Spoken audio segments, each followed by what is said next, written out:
Industry in action. Diligent workers, diligently working, performing their diligent jobs. Massive machines moving in mechanical precision. All dedicated to their common goal. All proficient in the perpetual production of one product. The wheels of industry continue to roll. Deadlines to be met. Quotas to be filled. People and equipment all geared for action. Geared to produce... worms. Yuck!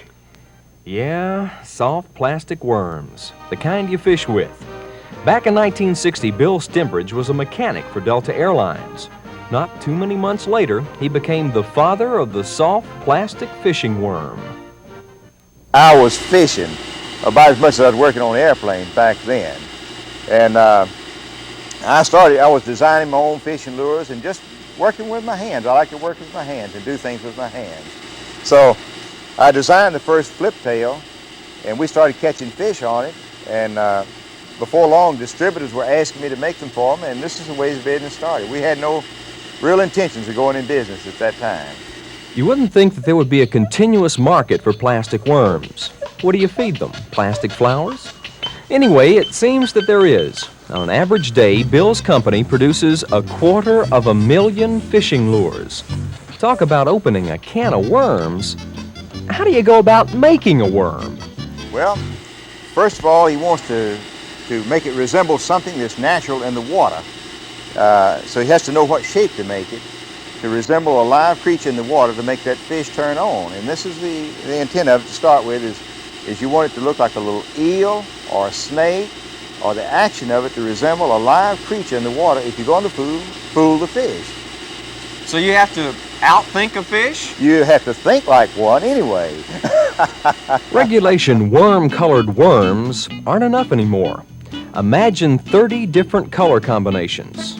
Worms that flip, flop, flap, and flirt. Lures with a lure to tempt a granddaddy bass into taking the plunge and the lunge. Every one of the colorful things glistening and as squirmy as the old-fashioned antiquated earthworm.